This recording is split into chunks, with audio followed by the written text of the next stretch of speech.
What is up? What is up? What is up, awesome people of the internet?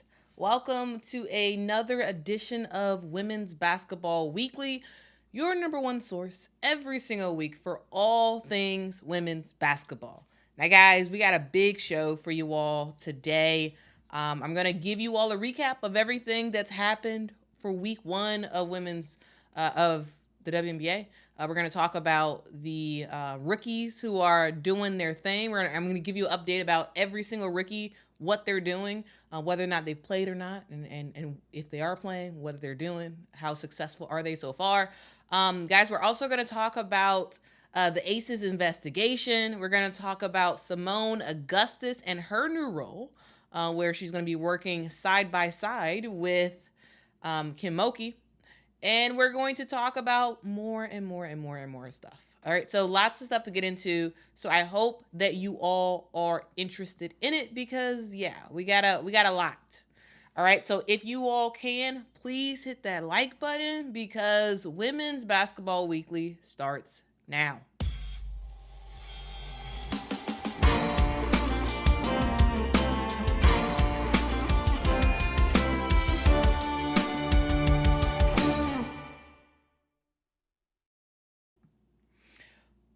All right, and we begin talking about Nika Muhl. So everybody, there is, an issue that Nika Muhl has had with visas, and I'm going to give you all, or getting her visa, and I'm going to give you all an update just so you all know what is going on with Nika Muhl and when we might be able to see her on a basketball court. All right, this WNBA season has started, and we have rookies doing their thing all over the place, right? But there is one rookie in particular who's not there, right? She's not on the court, though she has been at games.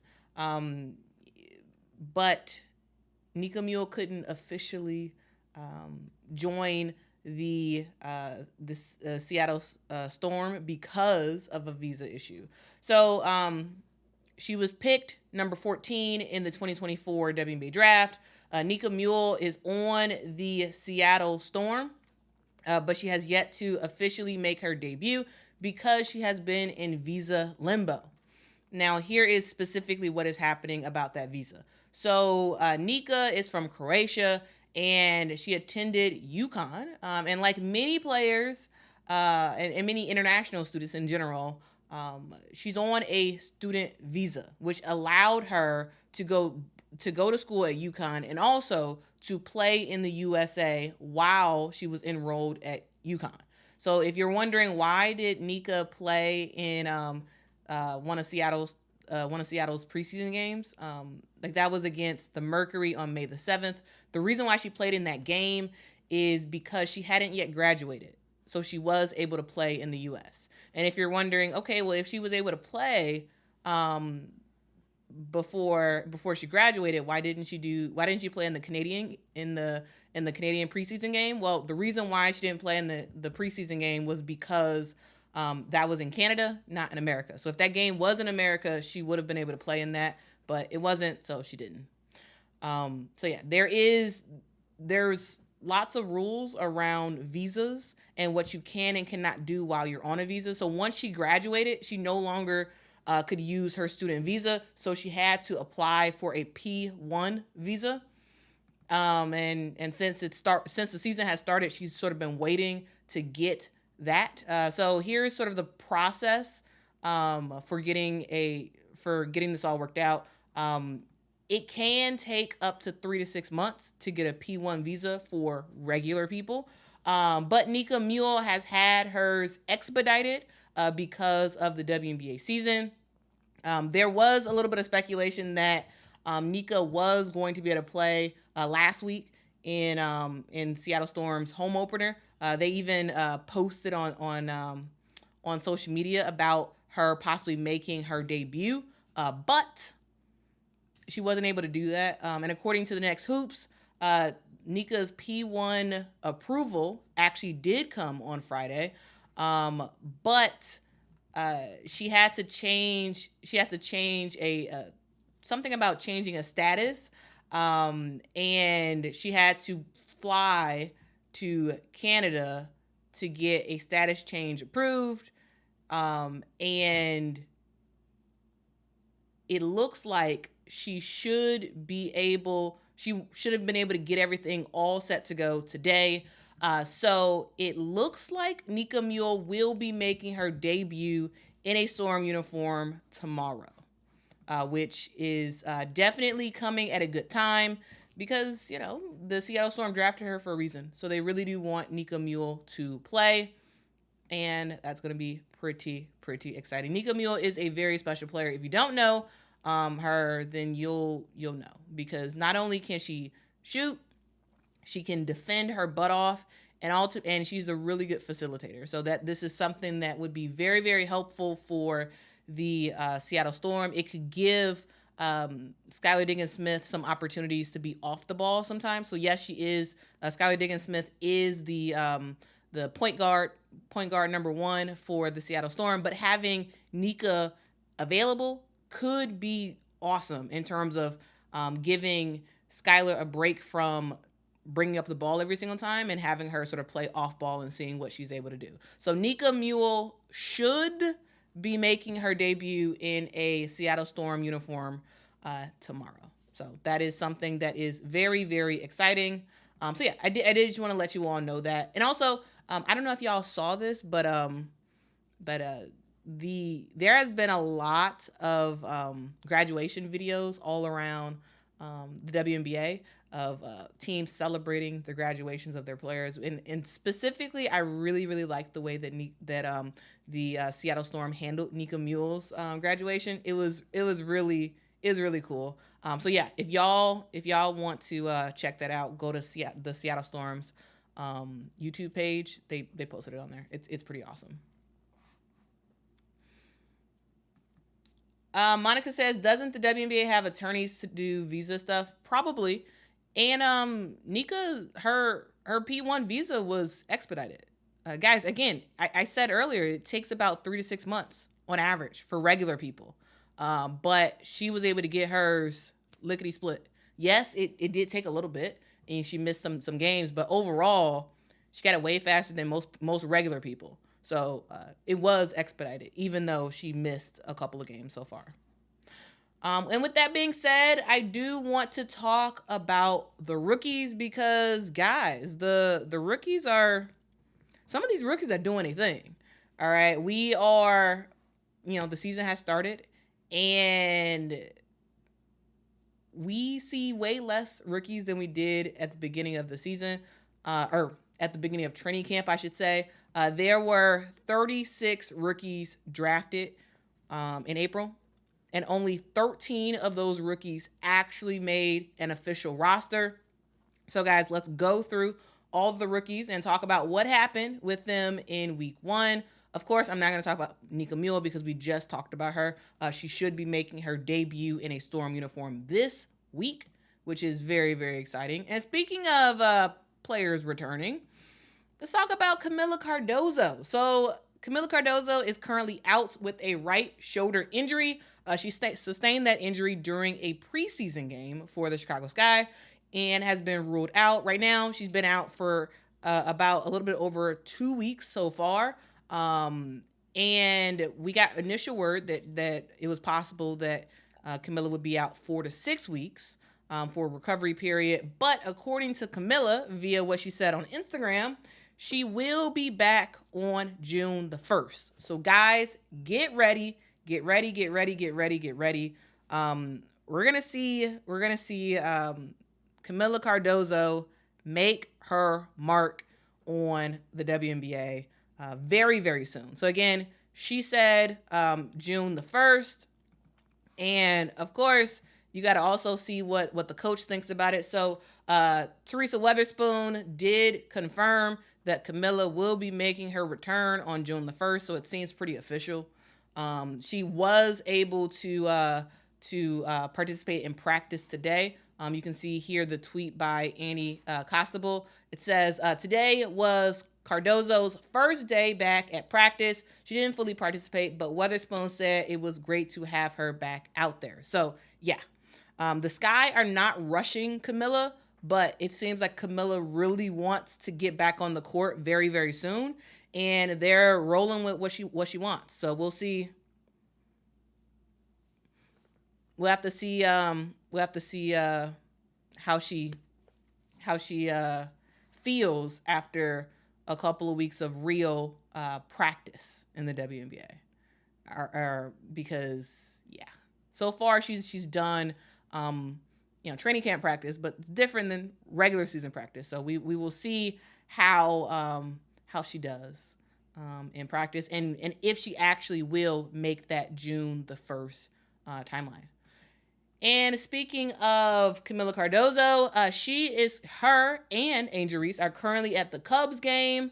I just got some pictures of some of the other rookies who have been at Cubs games. So at the top you have Camila and Angel. In the middle you have Rakia Jackson and Cameron Brink, and at the bottom we have Aaliyah Edwards. So lots of baseball invites for W players. Lots of baseball invites, and this isn't all the WNBA players who were at games. I just wanted to highlight those three real quick. But yeah, it really is the case that a lot of cities are really supporting the WNBA and highlighting some of the rookies in particular who did get drafted. So that's kind of awesome, guys. Rakia Jackson and Cameron Brink have been everywhere. And so has Angel and Cardozo. If y'all did not know, they were actually in the NBA. They were actually in one of the NBA's videos promoting the playoffs. So that was pretty awesome. And guys, if you all could hit that like button, that would be absolutely fantastic. It really does help the channel if you all can hit that like button. Thank you. Okay, let's continue on talking about these rookies, and let's talk about Miss Angel Reese. So Angel Reese is, of course, a teammate of Camila Cardozo, and Angel has been doing her thing on the basketball court. But before we even talk about the basketball court, let's talk about all the other stuff. Let's talk about all the other stuff that Angel Reese has been doing. She flew private. She flew private to New York to go to the Met Gala. She hung out with Cardi B there. She had a lotto pop up at a Wings game to watch her play.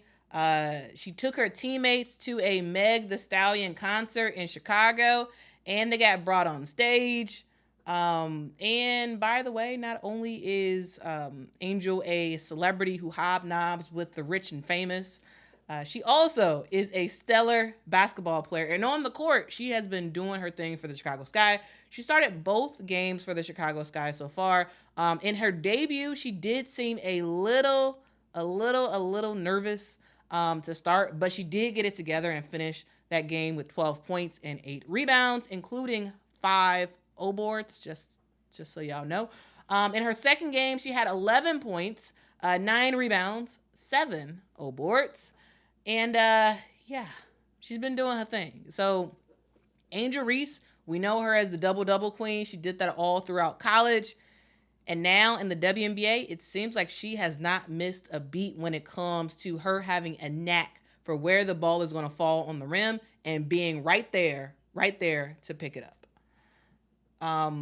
Yeah, lots of awesome stuff for Angel Reese. And guys, that double-double's coming.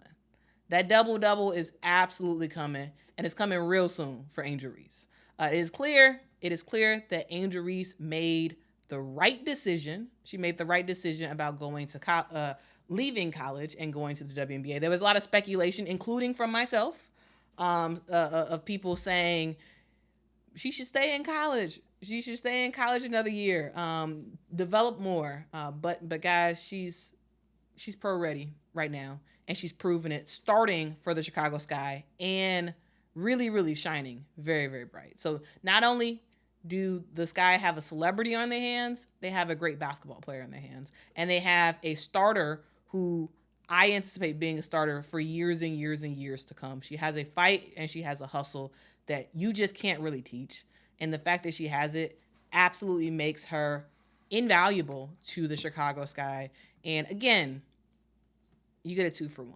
You get an absolute 2-for-1, and it's pretty cool that she is doing her thing in the WNBA.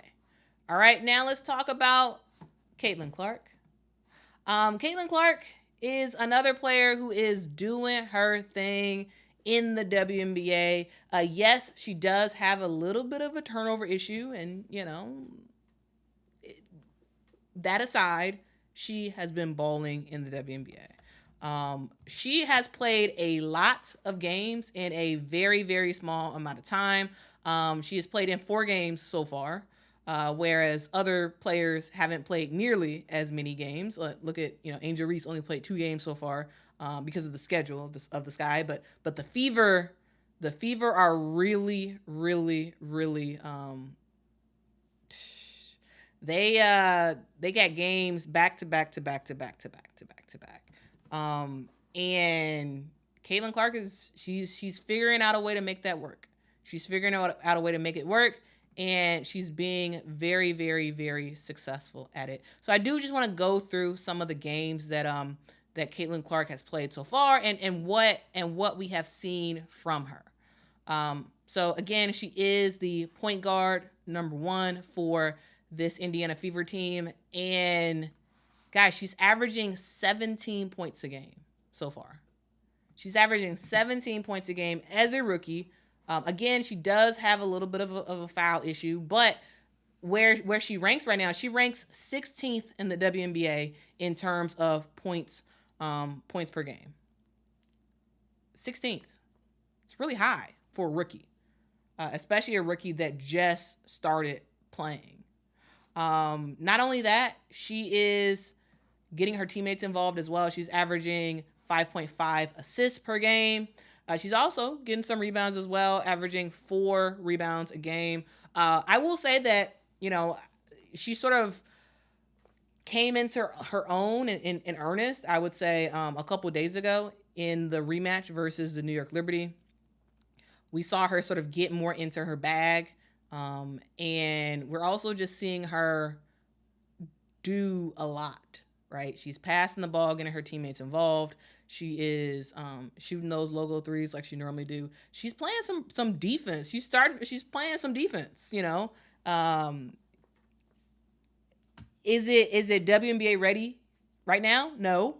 But she's trying. She's trying. And she's picking up those fouls while she's at it. And ultimately, yes, she has to work on her turnovers. But overall, Caitlin Clark, in my opinion, has had a very, very, very good start to her WNBA season. She really is the engine that is running this Indiana Fever team, and she got hurt yesterday, but got hurt, messed up her ankle, came out the game, rested a little bit, came back in, and tried to help spearhead this Indiana Fever team to beat the Connecticut Sun. Did they beat them? No, but I think it shows a lot of fight. It shows a lot of strength, and I think she's doing well. So yeah, there's a lot of talk about Caitlin Clark, and we're going to talk about Clarkonomics in just a sec. But yeah, like I think she's doing pretty well.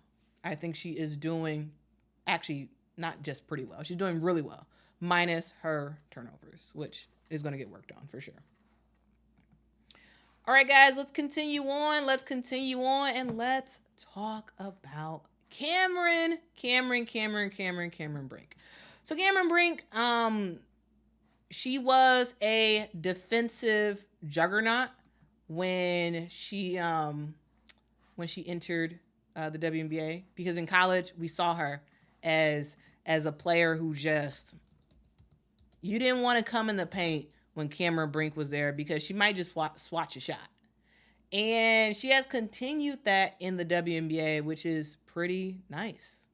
Right now, she is playing for the LA Sparks as the number 2 pick in the draft, and she's making her presence known. So far, she is averaging 7 points a game, 5 rebounds a game, and 2 assists per game. Again, she's only played in 2 games so far. It really just shows how many games Caitlin has played versus everybody else. Well, Caitlin and the Indiana Fever have played versus everybody else. But Cameron Brink is a block party, right? Right now she's averaging 3.5 blocks a game. Again, 2 games so far, but still, one of the things that Cameron Brink has is she has length and she has mobility in the paint. And that is a great combination for a post player. Especially to have that skill as a rookie coming in is fan-freaking-tastic. Now, here's one of the things that she's going to have to work on for sure is her fouling. Guys, she's had a lot of fouls. She's had quite a few fouls, and it has hurt her opportunities to stay on the court, and that's something that she for sure has to work on. In her first game, she almost got fouled out. She had 5 fouls, right? Struggled with fouls the whole game. The second game, slightly better, but still not good. She had 4 fouls, still struggled with foul trouble the entire game. This is something where if she can get her fouling in order, she's probably playing the entire game, most games, because they need her on the court. This LA Sparks need her as a defensive stop in the paint. But if she's in foul trouble, she can't do it. So yes, she is doing her thing when it comes to defense, but she has to clean up. She has to clean up those blocks, and I believe she will. I do believe she will, and she'll get better at it as the year goes on. But truly a phenomenal start from Cameron Brink, because again, guys, she is averaging 3.5 blocks a game. And if this helps you to kind of put that in perspective, right now Cameron Brink is second in block shots this year so far. She's second, right after Alana Smith.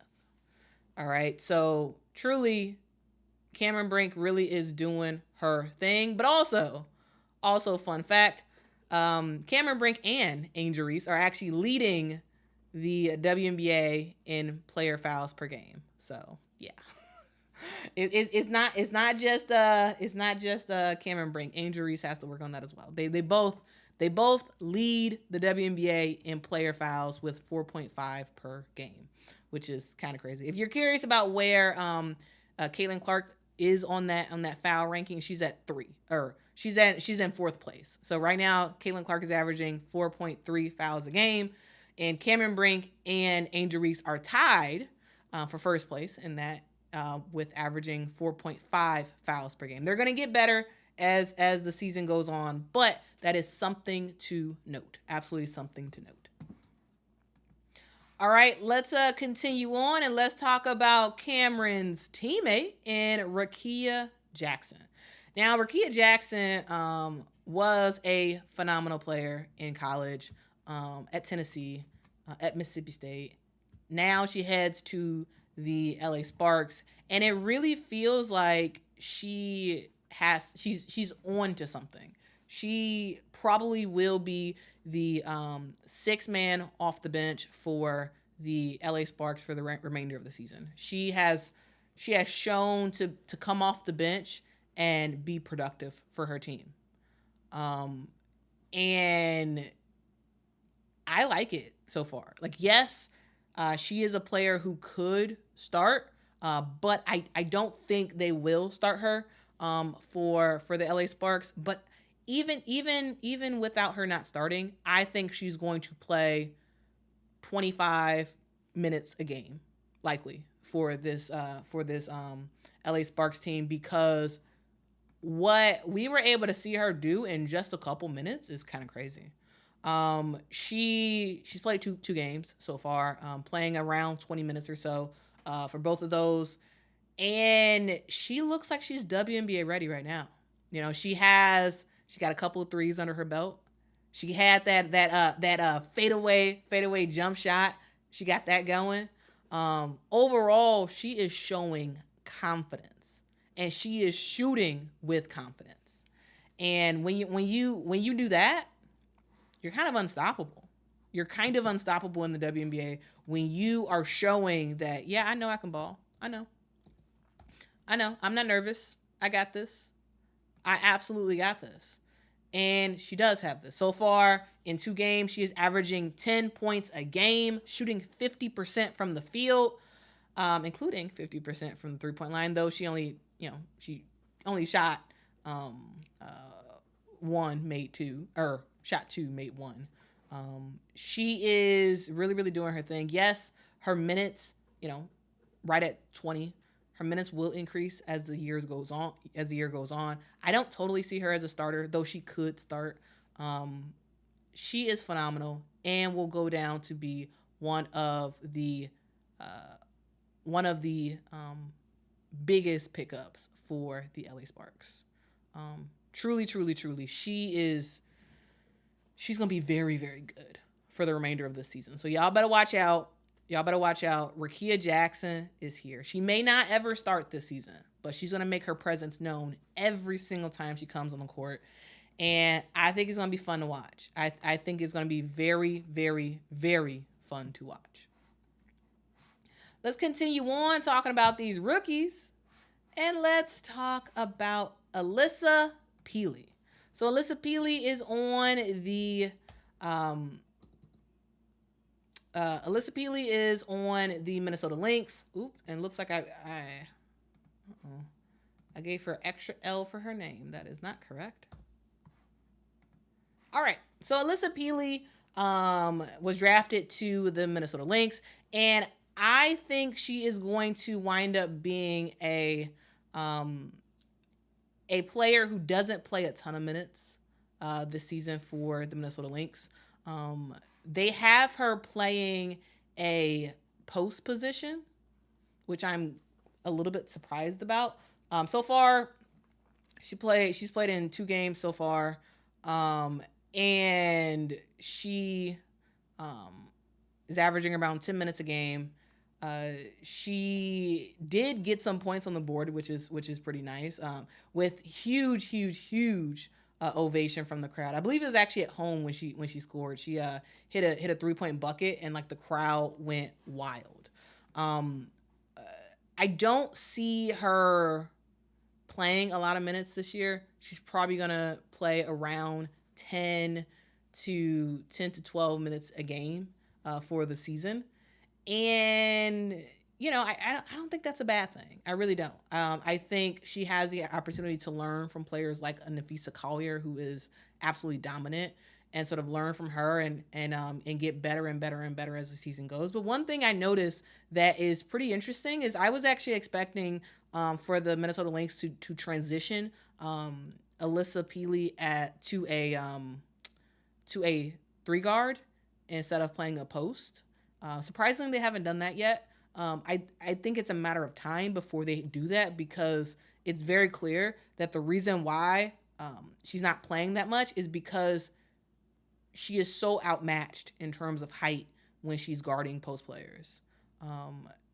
She is phenomenal. I really, really liked her as a college player. I do think she has good potential in the WNBA. But I really do think they need to move her to a small forward because the post is not going to work out, because she is just so much shorter than the post players in the WNBA that it's not a really, really good fit. It's not a really good fit, and we'll see ultimately what happens. But I'm rooting for Alyssa Peely. I think ultimately she's going to have a good career, but she does, in my opinion, need to switch from a post player to a small forward to actually really, really make some moves in the WNBA. All right, now let's talk about Aaliyah Edwards. Aaliyah Edwards was drafted to the Washington Mystics, and I think Aaliyah Edwards is really playing pretty well. She is getting quite a few minutes. And right now she's played 3 games. In those 3 games, she's averaging 19 minutes a game. She is shooting the ball pretty efficiently. Averaging 7 points a game. Getting a couple blocks, which is always pretty nice. And ultimately, she's trying to find a niche with this Washington Mystics team, a team that is nowhere near what they were last year. This is a team that's sort of trying to figure out whatever their identity is. And for sure, going forward, Aaliyah Edwards will be a huge part of their future identity because she is a rookie who's showing that she can ball. And she's showing that she belongs in the WNBA. I think it's a matter of time before we end up seeing her score in the double digits. Right now, she's not in the double digits. She had 6 her first game, 6 her second game, and 9 her third game. She's inching up there. She's getting a little bit better. She almost had a double-double. Almost. Like, she was this close to having a double-double in her last game. She had 11 rebounds, 9 points. She was so close to it.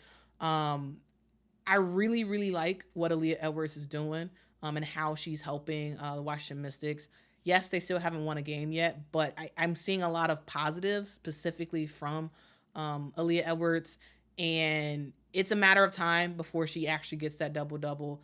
She's going to continue to rack up when it comes to block shots and whatnot, and ultimately, I think she's doing pretty well. I really do think Aaliyah Edwards is doing pretty well for her team. And let me take a pause to say thank you, 3 Diglets, for the super chat. Really do appreciate that. Says, I just got my Clark sweater in the mail. It's lit. Well, 3 Diglets, I am so happy that you have your sweater, your Caitlin Clark sweater in the mail. Rock that with pride. Rock it with pride. That's all I got to say. Rock it with pride. All right.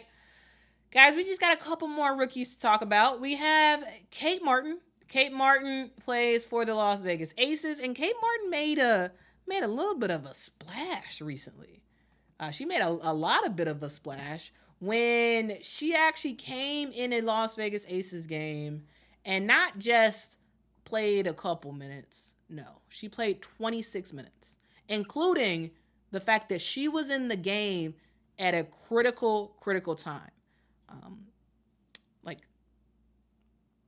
Basically the end of the game she was in until she made a mistake and then she got taken out. But the fact that you had a rookie playing 26 minutes for the Las Vegas Aces in a close game, that is huge for a WNBA player, especially a rookie, especially a rookie. And the reason why is because she is showing that she could make an impact on her team. She played some really good defense. She got a huge block, a huge block. And she finished the game with 5 rebounds, 3 assists, and 3 points. Now, she didn't play the first game for the Las Vegas Aces, but in the second game she played, and again, 26 minutes, 5 rebounds, 3 assists, 1 block, just 1 turnover, 3 points. She did really well. She did really well. She has the confidence of her team, which is huge, especially on a veteran heavy team like the Las Vegas Aces. It's hard to get a lot of minutes. It really is. It is hard to get a lot of minutes, but especially for a team that Becky Hammond is coaching. But she's playing hard. She's playing hard, and she's outworking some of the bench players for the Las Vegas Aces. The fact that Kirsten Bell didn't even play, and you had a player like Kate Martin playing 26 minutes. And, her and Kirsten Bell is kind of a similar type of position. And she got the minutes. It's huge. And it's clear that she is doing a whole bunch of stuff in practice that's making this team believe in her. And it's working out. It's working out for her, for sure.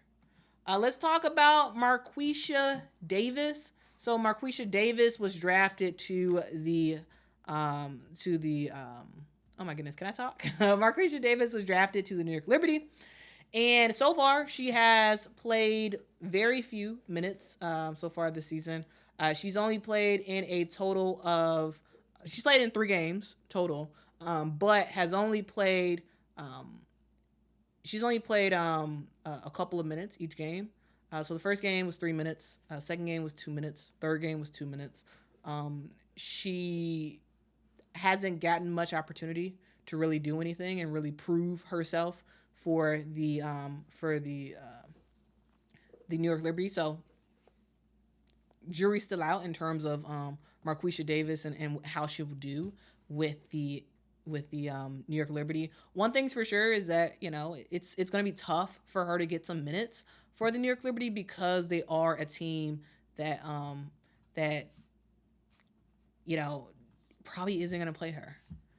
But the fact that she made the roster is huge, and it's about her waiting her turn and being ready, hustling at practice, going 120%, waiting for an opportunity, because you never know what can happen, right? You never know, you know, if someone may get injured. You never know if someone will get in foul trouble. You never quite know. And it's up to Marquisha Davis to just be ready. Just be ready for when her moment is called for her to come in the game and start balling. That's all she can do right now. That is all she can do. But I am for sure rooting for Marquisha Davis. All right, let's continue on and let's talk about Deasia Fair. So Deasia Fair is another player who has not played yet. Well, she hasn't played at all. She has not gotten any minutes for the Las Vegas Aces so far, which, you know, absolutely she wants to play. That makes a lot of sense.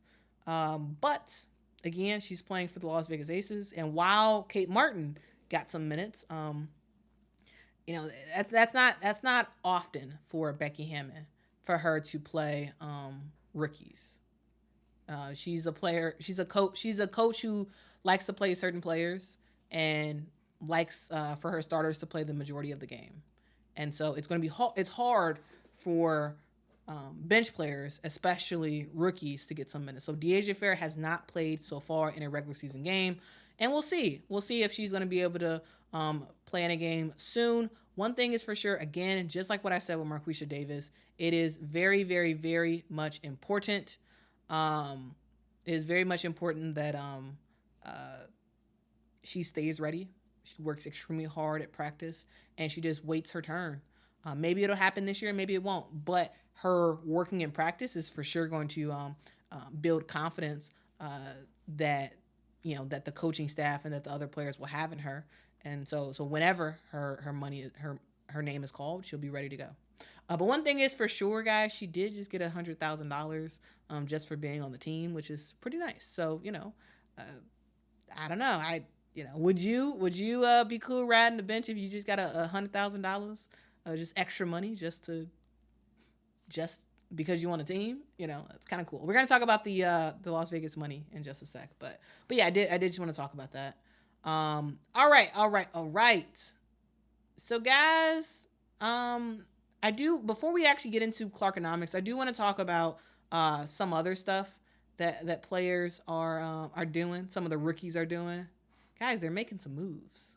They are making some moves. Wilson just announced that they have signed Caitlin Clark in a move that they have not done in years.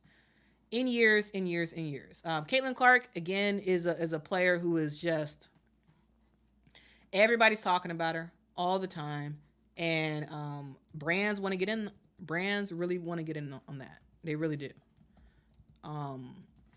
And Wilson has signed her, which is pretty exciting. Like, this is, you know, they signed her to a multi-year deal, and will help to launch her own signature basketball collection.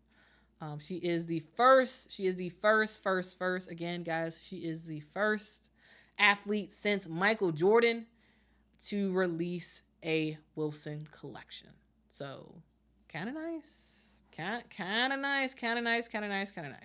This is a huge endorsement deal because Wilson, again, doesn't do these deals very often. They don't. And the fact that she has a multi-year deal with Wilson is huge. So you have Michael Jordan and you have Caitlin Clark. It's pretty nice company. I'm just saying, pretty nice company. All right, let's continue on talking about what's happening. Angel Reese, guys.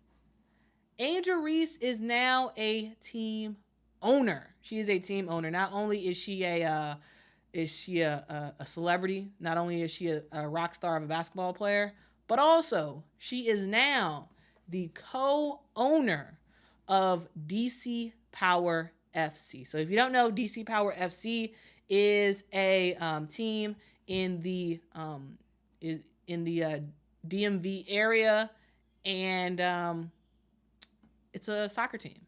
So this is a professional women's soccer team, and they just got a big name to join their ownership group. They are part of the USL Super League. Again, they're in the DC area, and this is huge. This is absolutely huge. So a thing to note is that the USL Super League is not the same thing as the NWSL. So when it comes to soccer in America for women, the NWSL is for sure the top dogs, but the USL Super League is sort of a newer league who is really trying to compete and trying to compete for dollars, trying to compete for eyeballs against the NWSL. So for the most part, the NWSL is like the biggest teams playing the NWSL, but the USL Super League is trying to compete with that. So the fact that Angel Reese is an owner is pretty nice. So if y'all are in the DMV area, y'all might want to pull up at a DC Power game and support your girl, support Angel Reese. All right, so shout out to Angel Reese for that. That is super cool. And it's something that you don't see that often. I already talked about the fact that we had lots of players going to some baseball games, so that's pretty cool. But guys, I do want to talk about Clarkonomics. So Clarkonomics is one of the things I want to talk about because there is a huge economic factor for Caitlin Clark. She brings a lot of numbers in, and I want to level set with you all and let you all know how much Caitlin Clark brings to the game of women's basketball, and truly what that means in terms of a dollar and cents metric. Okay. All right. So let's talk Clarkonomics. Caitlin Clark is a rookie that had all the hype around her, right? All the eyeballs and attention was on Caitlin Clark, and the question was, could she still be the flashy player that she was in college? And would she still draw big numbers, both in revenue generated and in just audience? And the answer to that for sure is a yes. Caitlin Clark's first game as a pro was a sellout, as 8,910 people came out to watch the Connecticut Sun defeat the Indiana Fever in that first game, 92-71. Now, this game was the highest attended season opener for the Connecticut Sun since 2003. So, huge. And had the Connecticut Sun been able to accommodate more fans, for sure more people would have been there to watch Caitlin Clark's first game. So, first game, sellout. And, it wasn't just about the people who were able to actually make it in the arena itself. We had over 2,000 fans watching the game online. Viewership peaked at 2.3 million viewers for the game between the Fever and the Connecticut Sun. Again, that first game. This drew an average of 2.1 million viewers across all platforms of ESPN on that Tuesday night. This was the most watched WNBA game on ESPN ever. All right. Most watched game on ESPN ever for the WNBA. Again, guys, this was her first game. Whether or not you like it or not, you got to admit Clarkonomics is real, and a lot of people, she gets a lot of people to watch. She really does. And in her first home game in Indianapolis, again another sellout. This sellout was much larger than the Connecticut Sun one. It had 17,247 people packed out Gainbridge Fieldhouse to watch the Liberty absolutely demolish the Indiana Fever 102-66. So yes, blowout game, but fans came out. Fans came out to watch that game. Then in Caitlin's third game, which was a rematch with the New York Liberty that happened in Brooklyn. This one, again, was a sellout as 17,735 people came to see Caitlin do her thing at Barclays Arena. Guys, again, 17,735 people came to Barclays Arena where the Brooklyn Nets play, and they came, yes, absolutely, they came to watch the New York Liberty. They came to watch the other players for the Indiana Fever, but you have to admit that the huge spike in attendance was a good portion of it was due to Caitlin Clark. And according to the AP, the New York Liberty did so well at that game that they had more than $2 million in ticket revenue. Again, $2 million in ticket revenue from one game. One game, $2 million in ticket revenue. This is the highest revenue generating game for the WNBA ever. So again, record after record after record broken. And then yesterday, I don't believe yesterday was actually a sellout for the Indiana Fever. They had a rematch against the Connecticut Sun at home, but it was extremely, extremely close to a sellout yesterday. Over 17,000 fans once again came out to watch the Indiana Fever play.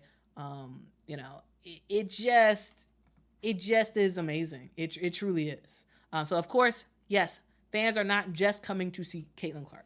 That is not what I'm saying. But what I'm saying is she is a huge draw, a very huge draw that it's important to recognize that, and it's important to talk about it, and it's also important to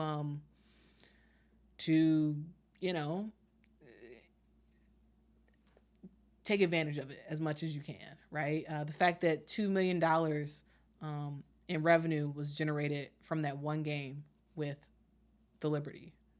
It's crazy. Absolutely crazy. There is a thing called Clarkonomics. It's real. You saw it when she played in college, right? The cities that Iowa will play in, you saw a boost to the local economies. You saw it. It's proven. The University of Iowa actually did research around it. It's a real thing. And now we're seeing that happen in the WNBA, which in my book is a good thing. In my book, it's a real good thing. So I don't have a problem with it. I think it's important to acknowledge it and talk about it. And so that's what I wanted to do. All right. That is what I wanted to do. So yeah. What do y'all think about Clarkonomics? What do y'all think? All right, guys. We have made it through all the talk about rookies. All right. So no more talk about rookies. The rest is going to be about everybody else for the WNBA. And I do want to start with standings. All right. So here are the current standings for the WNBA. We have the New York Liberty on top with a record of 4-0. I mean, it's basically a huge tie for first place. But yeah, anyway, New York Liberty on top, 4-0. Connecticut Sun, 3-0. Las Vegas Aces, 2-0. Minnesota Lynx, 2-0. Minnesota Lynx has had a really, really good start. I was expecting the other ones, but I wasn't expecting Minnesota Lynx. So shout out to the Lynx, man. They're doing well. We have the Phoenix Mercury, who are 1-1. Chicago Sky, who are also 1-1. Dallas Wings, 1-1. Atlanta Dream, 1-1. The Seattle Storm has had a pretty bad loss, 1-3 on the season so far, and they also have a injury to Nika Muhl, which is huge, and they were missing Nika Muhl for the first 3 games. So factors, absolute factors that's contributing to their not so stellar play. We also have the Los Angeles Sparks, who have yet to win a game. They are 0-2 on the season. We have the Washington Mystics, who are 0-3 on the season. And at the very, very bottom, we have the Indiana Fever, who are 0-4 on the season. And guys, it is possible that we will see this Indiana Fever team and their losses continue. So yeah, don't go crazy and don't go wild if you see that, because yeah, you probably will see that. But anyway, that is your standings for week 1. All right. Now let's get into the power rankings. So these are power rankings according to ESPN. In the future, guys, I will be doing my own power rankings, but for right now, I did just want to let you all know what ESPN is saying for their power rankings. So they have the Aces at number 1, which of course makes a lot of sense. I'm not surprised about that. They have the New York Liberty at number 2. Again, not a shocker at all. Number 3, the Connecticut Sun. Number 4, we have the Minnesota Lynx. Again, this is kind of following the trajectory of the way the WNBA standings were. Number 5, the Phoenix Mercury. Y'all, Kalia Copper is doing her thing. Absolutely doing her thing. We have the Atlanta Dream at number 6. Seattle Storm at number 7. Chicago Sky, my Chicago Sky at number 8. This is huge from where we were ranked at first. Guys, we were ranked at the 12th spot. We were ranked at the bottom of the WNBA before the season started. And now we moving on up. So, that's something. Go Sky. The Dallas Wings are at number 9. LA Sparks, number 10. Washington Mystics, number 11. And the Indiana Fever, number 12.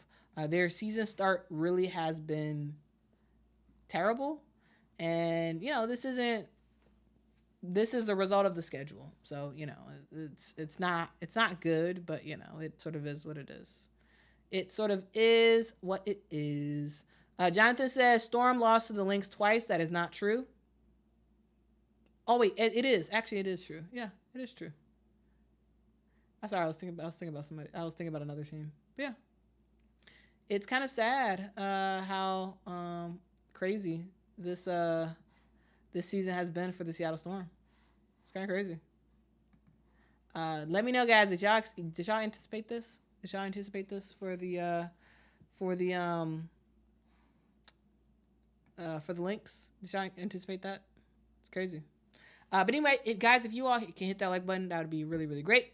All right, continuing on, guys. And also, guys, if y'all are liking these graphics, let me know. I am constantly trying to improve my graphics and to sort of help the delivery of the information I'm giving y'all and also make it more interesting as I'm talking. So if y'all like this, let me know. If y'all have suggestions of what y'all want to see in the future, let me know. Again, always trying to improve the graphic ability of these streams. All right, guys, I do want to talk about triple doubles because we got 2 players who got some triple doubles this past week, and I think it's something worth talking about. I really do. So that's what we're gonna do. So if you all have watched this channel for any decent length of time, as when I've talked about WNBA players, you will know how big I am on Alyssa Thomas. Alyssa Thomas in my book is really the best player in the WNBA right now. And she shows it day in and day out. This past week, guys, she had a triple double. In the game against, in actually the first game of the season against the Indiana Fever, we saw Alyssa Thomas put up 13 points, 10 rebounds, and 13 assists. All right, she also had 3 steals in that game as well. So again, 13 points, 10 rebounds, 13 assists for Alyssa Thomas. She is Alyssa Freight Train Thomas. You can kind of think of her as. So far on the season, she is averaging 16.7 points a game, 11.7 rebounds a game, and just shy of a triple-double at 9.3 assists per game. So she is almost having a triple-double as an average. If she does that, she for sure is going to be going to go down in history as truly one of the best players we have ever seen in the WNBA, and one of the most unstoppable players we've ever seen in the WNBA. And guys, again, a thing to note is, guys, she is 6'2". She is a point forward. All right, let's talk about Layshia Clarendon. Layshia Clarendon is a guard from Los Angeles Sparks, and Layshia had a triple double. Now, when I talk about triple doubles, there's some players who I probably anticipate seeing them get a triple double, but I did not have that on my list for Layshia Clarendon to have a triple double. But she got it. 11 points, 10 rebounds, 10 assists for Layshia Clarendon. Also added in 2 steals. I was about to say 2 blocks. 2 steals in the LA Sparks loss against the Atlanta Dream. All right, so shout out to Layshia. Shout out to Alyssa. Guys, these triple doubles will continue for the remainder of the season. All right. Guys, let's talk about points. Let's talk about points in here. And when we talk about points, I do want to talk about some of the players who have the most points in the W so far. And guys, that is the list of the top 5 players. I'm going to go down the list and talk about these players because, yeah, they should be shouted out and they should be talked about because, yeah, we're seeing players score. We're seeing them score the basketball a lot. All right, so at the top of the list is going to be Arike Ogunbowale. She is averaging 30 points on the season. Again, just 2 games so far, but still averaging 30 points on the season. Second place, we have Kahleah Copper, former Sky player, now with the Phoenix Mercury. Guys, she is balling for the Phoenix Mercury. Balling. It is clear that Kahleah Copper is the star of the show, and she's doing her thing. So far, she's averaging 28.5 points a game for Kahleah Copper. A'ja Wilson is averaging 26 points a game. De'Erica Hamby, who is having a phenomenal season so far. Like, guys, watch De'Erica Hamby play. Specifically, watch that game that she had against the Las Vegas Aces. Masterful basketball, okay? She's averaging 24.5 points on the season. And then we have Napheesa Collier with the Minnesota Lynx, who is also averaging 24.5 points a game. So yeah, shout out to these 5 players who are really doing anything and scoring some points in the WNBA. All right, guys, I do want to sort of continue on with talking about the WNBA, but I want to make a change, and I want to talk about the investigation. All right, because there is an investigation happening in the WNBA, and if you're wondering why, what happened, what's the investigation about, who does it involve, and what did they do? Well, we are going to get into it, okay? So I hope you guys are got your seats buckled up because we about to get into specifically what has happened in this investigation, who did what, and where we go from here, okay? All right, so I hope you all are interested in that. And so let's dive in. So it first begins with actually a video that was posted on social media this past week, and it was a video of some people giving the Las Vegas Aces players a whole lot of money. Like when I say a whole lot of money, I really do mean a whole lot of money. Okay, so we about to watch the video, and then on the other end of it, we're gonna talk about what's going on, and yeah, okay. So let's get into that video right now. All right. The Aces have been on a historic run, two-time world champions. We're here to do something historic with them too. So come on in, let's take a look. Today we want to do something that is new, something I don't think anybody's ever done before. And we want to recognize you individually. We want to put some money in your pockets. Money. So we've got an offer for you. We think it's a great offer for us.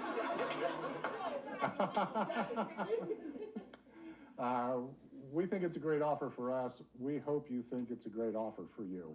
But we would like to offer each of you individually a sponsorship for this year in the amount of $100,000. Y'all see that reaction? Sydney Coulson like, oh, I'm paying attention. The offer is really simple. We want you to just play. We want you to keep repping Las Vegas. And if you go to three-peat, that'll be icing on the cake. So that's it. One other thing, I just want to let you guys know, we have talked to everyone in your agent. Yeah, proud of you. 2, 3.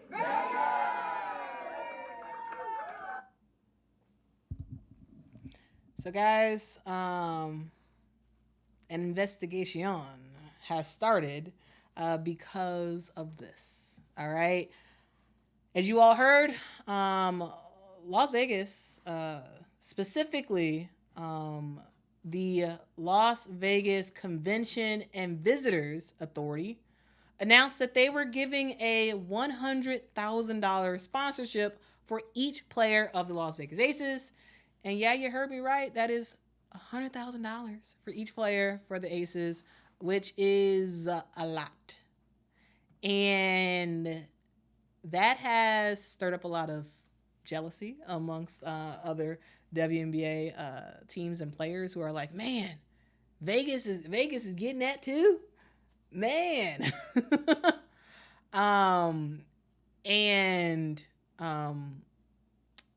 We are now seeing an investigation by the WNBA because they think something nefarious is going on, and they are launching an investigation. So here's the thing about this. Here's the thing about this investigation. The WNBA was not consulted about the sponsorship. So the guy who was talking, I forgot his exact name, but he did an interview afterwards where he sort of gave some clarity about their thought process. This was a very, very fast process. The idea came to them by someone who worked for the Las Vegas Authority, and the suggestion was made at the beginning of May. And they were able to get everything worked through, talk to the individual agents of each and every player, got everything worked through, contacted the Las Vegas Aces, said that they wanted to come make an announcement and whatnot, and then we see the announcement. There's an investigation because there is a thought that the Las Vegas Aces were a part of this in some way. And the WNBA wants to see whether or not this sponsorship for every single player is actually allowed. Which you may say, well, what's wrong with it being allowed? It's not through the team. It's through the, it's like individually per player. And the league actually confirmed, it was a rumor at first that this was an investigation, but the WNBA did confirm that they did open up an investigation about this. And they're looking into the deal. It does not violate the salary cap, of course, because this is not coming through the Las Vegas Aces money. Like this has nothing to do with the Las Vegas Aces. This is through the Las Vegas Authority. They did not, again, as I said earlier, they did not work with the Las Vegas Aces on this. This was a separate thing with them.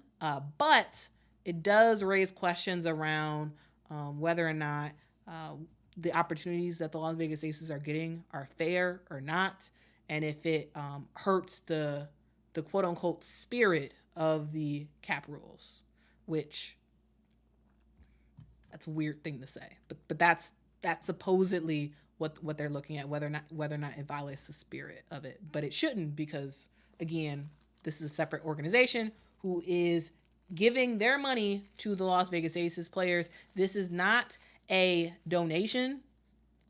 This is a sponsorship deal, which means that the Las Vegas Authority, they're going to be able to use the name, image, and likeness of the Las Vegas Aces players on ads. The whole purpose is to bring more people. The whole purpose of the sponsorship is to bring more people to the Las Vegas Aces players, or bring more people to, come to Las Vegas to actually go to Aces games. And when they're in Las Vegas, of course, they're probably going to casinos, they're spending money, they're going to restaurants, yada, yada, yada, yada, yada. That money goes back in the community. It really does. And so it makes sense from a business perspective for Las Vegas to do the sponsorship, right? But it's making the WNBA give them a little bit of a side eye, because they're like, hey, you can't do this. Well, technically they can, but an investigation has been launched, and we will see. We'll see what happens. All right, we will see what happens in this investigation. Okay. We will see. But yeah. I did want to make sure you all saw that video, and I did want to just sort of walk through it, just so y'all can kind of understand where we're at in this situation. I do think it's a little bit of a strange thing. I don't understand why the WNBA even has an investigation out for this, because this has nothing to do with the Aces. And while this is against the spirit of the salary cap, at the end of the day, organizations do stuff to make money. So the fact that the Las Vegas Convention and Visitors Authority said, you know what, we want to have a sponsorship with these ladies because they're going to make us more money, let them do it. What's the big deal? It just so happens that Las Vegas is a money town. It is money in Las Vegas. And they play at a casino. Literally, the arena is in a casino. When you go to games, there's a good chance that you're going to be spending a lot of money. And it makes sense that the Las Vegas Convention and Visitors Authority wants to take advantage of it. The Las Vegas Aces they're not new to investigations. There were investigations in the past, around Becky Hammon. She was actually suspended for a couple of games last year. Investigation into the handling of De'Erica Hamby. So, this is not a team that is new to investigations from the WNBA, and we'll see what the WNBA finds. Most likely, they're not going to find anything. They're just doing the investigation. I really do think this is going to turn into an investigation of nothing. They're going to realize that there's nothing unfair about this. It's just the fact that you're in Las Vegas, and it's a great place for people to make a lot of money. And it's a lot of gambling that's taking place, and having the opportunity to capitalize on that is smart for the Las Vegas Visitors Authority, right? It's smart for them. For the WNBA, this is kind of an L, but we'll see. We'll see what happens. Let's see. Carmela says they're doing this to bring in revenue, and they want to capitalize off the momentum of women's basketball right now. The W is continuing to do things, have people looking at the league sideways. Yeah. It's pretty interesting.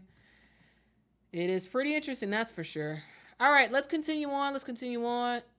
And let's talk about some of the games that you all should watch this week. All right. Here's some of the games y'all should watch this week. One of the games that is on my list to watch, and a game that I think I will actually live stream this. Not live stream that game per se, but like do a watch and talk about this game because it is so late, so I won't do a recap afterwards. But yeah, we'll do a watch and talk for the Indiana Fever versus Seattle Storm game that is happening tomorrow at 9 p.m. Central, 10 p.m. Eastern. Very late, I know. Very, very late. But it's happening on the West Coast. I also think that this game on Thursday, Minnesota versus Connecticut, is going to be a really, really fun game. I am excited to see Nafisa battle with the bigs of Connecticut. I think that's going to be a fun matchup. Fun matchup. I cannot wait to watch that game. So to me, this is going to be another game that you all should seriously consider watching. Again, that one is Thursday at 6 p.m. 6 p.m. Central, 7 p.m. Eastern. Inberger says, is Nika playing yet? Nika should be back in a Seattle Storm uniform tomorrow. So it's looking, all signs are pointing to yes, she will be back tomorrow. I did open up the stream talking about that. So yeah, if you want to rewind, you can watch that. But Nika will be back tomorrow, or according to lots of sources, she'll be back tomorrow. All right. Other games that you all should for sure watch is this one is going to be really, really fun. The Sky versus the New York Liberty. Again, this is happening Thursday at 6 p.m. Central, 7 p.m. Eastern time. That's going to be another really, really fun game. A thing to note is that both of these games are going to be on at the same time. So gotta pick and choose what you're going to watch, but I highly recommend you watch the Chicago Sky versus the New York Liberty. I'm just saying. All right. Another game that I think is going to be fun, and a game that we'll finally see one of these teams get a win is the Indiana Fever versus the LA Sparks on Friday. Again, this game is going to be very, very late because it is on the West Coast. This is 9 p.m. Central. This is 10 p.m. Eastern. All right. And other games, I would say, is Saturday's game with the Connecticut Sun versus the Chicago Sky. Again, slightly biased on that, but this is the Chicago Sky's home opener. So this one should be really, really fun to watch. Again, 7 p.m. Central, 8 p.m. Eastern time. All right. And then after that game is over, we have the anticipated Hawkeye versus Hawkeye. Indiana versus the Las Vegas Aces in Vegas. That game is at 8 p.m. Central time and 9 p.m. Eastern time. It should be a really, really fun game. Of course, the Las Vegas Aces will win, in my opinion, but it should be fun to watch for sure.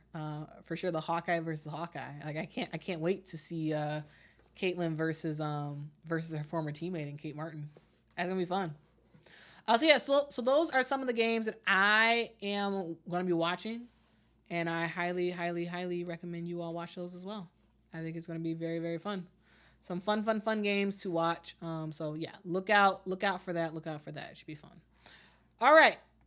So let's talk about the NCAA.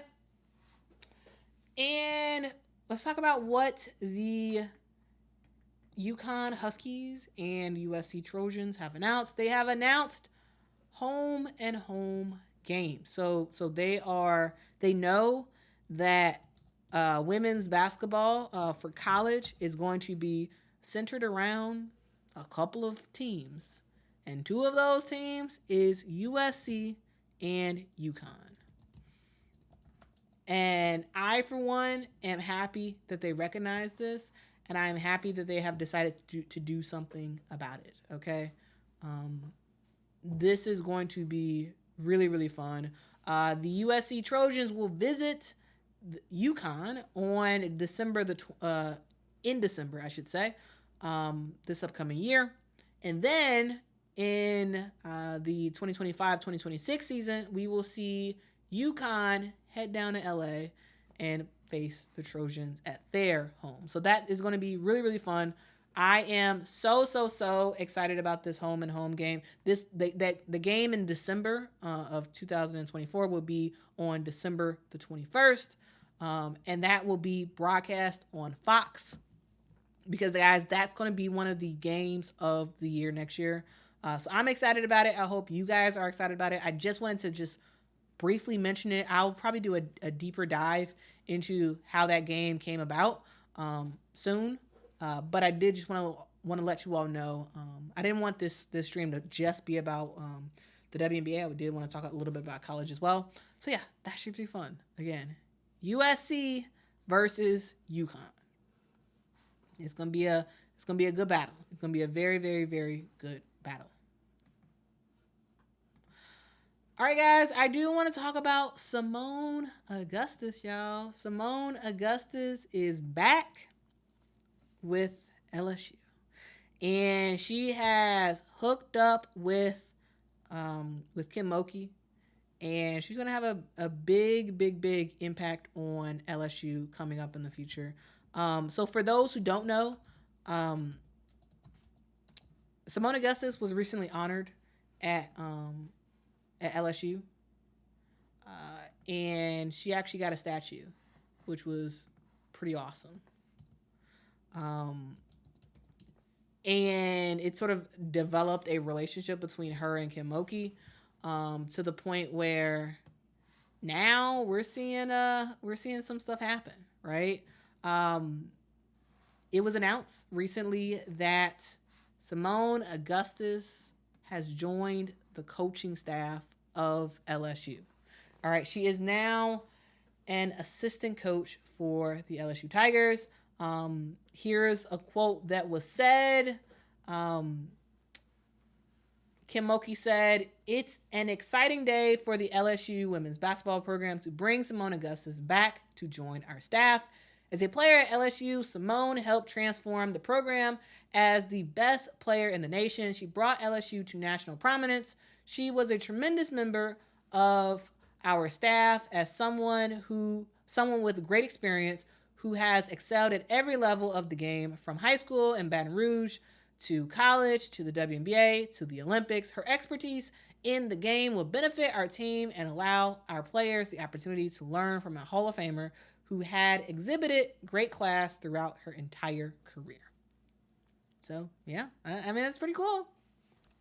That is pretty cool. So Simone Augustus is joining LSU, and she's looking to bring her playing knowledge to help assist these players, not just helping them be impactful on the court in college, but also helping to prepare them for the next step the next step in their basketball journey. So I think it's pretty cool. I really do think it's cool. If y'all don't know, Simone Augustus was a straight up bowler when she was at LSU as a player. She got LSU to the Final Four 3 times during her time as a player. And then, of course, you all know she went to the WNBA. She, was on the Olympic team, like yada, yada, yada. Fantastic career for Simone Augustus. And now she's going back to where it started. She's going back to Louisiana and is going to coach for LSU. Here's what she said. She said, "Life always guides you to where you belong. Thus, my path has led me home, gracing me with an opportunity to further my coaching career within a program that I hold dearly. They say experience is the greatest teacher. I am truly excited about the knowledge, wisdom I will gain working alongside the legendary Coach Mulkey and reconnecting with my former coach, Coach Bob Starkey. A fighting Tiger once more, I look forward to pouring into this generation of Lady Tigers. Once a Tiger, always a Tiger. A new chapter begins. See you at the PMAC." I mean, that's pretty awesome. That is pretty awesome. Simone Augustus is a player who is Louisiana through and through. She's from Louisiana. Had her whole high school career in Louisiana. She was she was the first female athlete at LSU to ever receive a statue. She got that in 2023. And a short time later, now she's joining the staff. Was this strategic? I don't know. It worked though. So yeah, she is joining the coaching staff. So I did just want to talk about that and let you all know, about Simone Augustus and this new role that she has. I think it's pretty exciting. But anyway, guys, that's the stream. That is the stream right there. That is all I wanted to talk about. Thank y'all so much for joining for Women's Basketball Weekly. I truly appreciate y'all for joining me.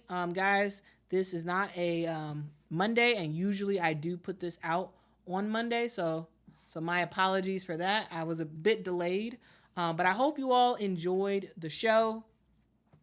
Please make sure to hit that like button on y'all way out. Guys, I will be talking to you all tomorrow. I will be streaming the Fever game tomorrow. Again, I won't be actually streaming the real game. We're gonna do a watch and talk where I'm gonna have the score up, I'm gonna have the box score, and we're gonna talk through it as the game happens. As we wait to get on playback, which should be happening very, very soon. But anyway, guys, I appreciate y'all. I thank y'all so much. Please, please, please hit that like button. Oh, T-Dub, thank you so much for the super chat. Says, it's one of the best moves Kim Mulkey has made. Great for recruitment. Also great PR to combat the questions about Mulkey and tolerance issues. Oh, and she'll be a great coach too. I mean, facts. A very, very strategic, very, very smart move by Kim Mulkey and LSU. But yeah, fantastic. Simone Augustus is a Tiger once more. Again, thank you all so much for watching. Please, please, please do me a huge favor and share this live stream with someone. Share this out to people. If you know people who like basketball a lot, like women's basketball a little, they're obsessed with the WNBA. Never heard of the WNBA, whatever. Share this with them, because regardless of your level of basketball knowledge, I mean, it's important. It's important to talk about what's happening in the world of women's basketball. And I really would appreciate it if you all could do me a huge favor and share this with people. Really trying to grow the channel and grow the amount of people who are rocking with the awesome people of the internet. So if you all can help me out by doing that, that would be absolutely fantastic, guys. I will talk to you all tomorrow. Have a fantastic evening. And until next time, guys, bye-bye.